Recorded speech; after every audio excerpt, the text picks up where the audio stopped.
తాకట్లో ఉన్న మీ బంగారాన్ని విడిపించి ఆ రోజు ఆన్లైన్ రేటుకి కొంటాం. Sharma gold company. పశ్చిమ గోదావరి జిల్లా మొగల్తూరు మండలంలో బుధవారం మధ్యాహ్నం పెను ప్రమాదం తప్పింది. కొండవారిపాలెం గ్రామంలో ఒక ఇంట్లో ఫ్రిడ్జ్ ఒక్కసారిగా పేలిపోవడంతో స్థానికులు ఒక్కసారిగా షాక్కి గురయ్యారు.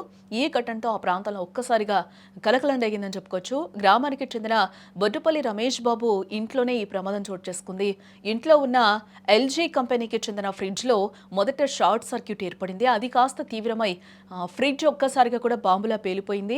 పేరుడు ధాటికి ఇల్లంతా కూడా దట్టమైన పొగలు అలుముకున్నాయి. ప్రమాదం జరిగిన సమయంలో కుటుంబ సభ్యులు ఇంట్లోనే ఉన్నప్పటికీ కూడా అప్రమత్తమై వెంటనే బయటకు పరుగులు తీయడం జరిగింది. దీంతో త్రుటిలో అక్కడ ప్రాణాపాయం తప్పినట్లయింది. ఇక సమాచారం అందుకున్న ఫైర్ సిబ్బంది హుటాహుటిన ఘటనా స్థలానికి చేరుకున్నారు. మంటలు ఇతర గదులకు వ్యాపించకుండా సకాలంలో అదుపు చేశారు. ఫ్రిడ్జ్ పూర్తిగా కాలిపోయి ముక్కలైంది. కేవలం షార్ట్ సర్క్యూట్ వల్లే ఈ ప్రమాదం జరిగిందని కూడా ప్రాథమికంగా నిర్ధారించారు. ఆ సమయంలో ఇంట్లో ఎవరికి ఏం కాకపోవడంతో రమేష్ బాబు కుటుంబ సభ్యులతో పాటు అక్కడ గ్రామస్తులు కూడా ఊపిరి పీల్చుకున్నారు.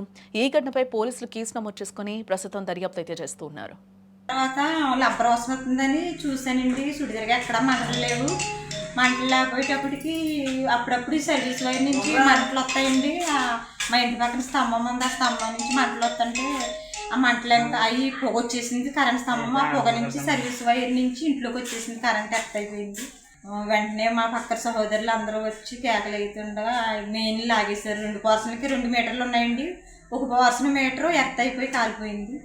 అప్పుడు వెంటనే వచ్చి సరే లాగేస్తారు. ఫ్యూజులు లాగేసి వెంటనే ఆరిపోయారండి.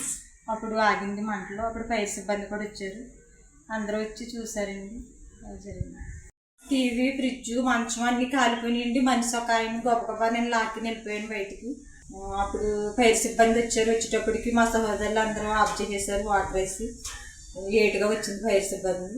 క్షేమంగా బ్రతికి బయటపడ్డాము. ఆస్తి నష్టం 1 లక్ష రూపాయల వరకు జరిగింది.